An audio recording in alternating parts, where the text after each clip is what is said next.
Magandang araw mga ka-farm. Ngayon po ay mag-share po uli ako ng aking karanasan sa pagkakambing.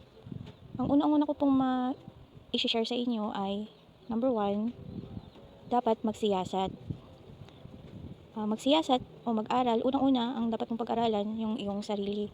Kung kaya mo bang mag-alaga ng mga kambing, bakit ka mag-aalaga ng mga kambing, para saan? Meron ka bang pasensya, mahaba bang pasensya mo, masipag ka ba? Kasi ang pagkakambing po ay hindi po birong gawain, hindi po ito birong trabaho. Kailangan po dito ay dedikasyon at passion sa ginagawa. Siyasatin din ang paligid kung kaya ng lugar na pag-aalagaan. Kung meron kang lote, kung may mga kapitbahay ka, kung kaya ng space sa inyong lugar. Number 2 po ay kung meron silang makakain kapag kakambingan ka. Kung meron kang mga tanim o may mga tanim na sa paligid na mga pagkain nila. Sa natutunan ko, ang unang-unang dapat mong gagawin ay magtanim. Bago ka bumili ng kambing, dapat pala may mga tanim ka ng mga pagkain ng kambing, tulad ng mga ipil-ipil, madre de cacao, palunggay, katuray, mga ganun po.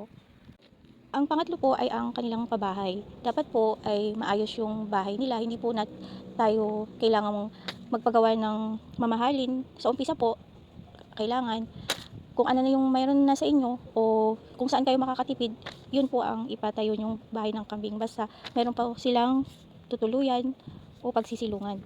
Dahil po kung hindi maayos yung pabahay nila, doon na po mag-uumpisang magkasakit yung mga kambing natin na pwedeng sanhi ng kanilang pagkamatay. Sayang din po yung na-invest natin kung mamamatay o mamatayan tayo ng kahit isang kambing. Bali yung paggawa po ng bahay ng kambing ay balik tayo dun sa first na sinabi ko, yung pagsisiyasat. Kailangan natin pag-aralan lahat ng aspeto tungkol sa mga kambing, lalo-lalo na yung mga makakatulong sa ating pag-aalaga. Yun yung pabahay nila, kailangan pag-aralan natin. Marami tayong mapapanood sa social media kung paano, at pwede rin tayo umattend ng mga seminars, mga libreng seminars, or manood sa social media. Lahat po ng pwedeng i-search o research, gawin po natin. Pang-apat po ay kung anong breed po ng kambing ang ating aalagaan. Sa amin po, ang mga alaga po namin ay mga native kambing na upgraded na rin po, pero may mga pure native pa rin dyan. Wala po kaming pure breed. Bali, mga upgraded lang po ang aming mga kambing. Kasi nag-decide kami na hindi na kami mag-aalaga ng mga pure breed kasi etong mga kambing na to na native kasi mas madali siyang alagaan, tsaka mas hindi sila sensitive, mas nakaka-survive sila sa ating klima, sanay na sila sa ating klima. Kaya yun po. Ang panghuli po na aking ma-share ay yung mga gamot, kaalaman tungkol sa mga gamot ng ating mga kambing, yung gamot sa bulate, gamot sa ubo, gamot sa pagtatae or sa mga injuries.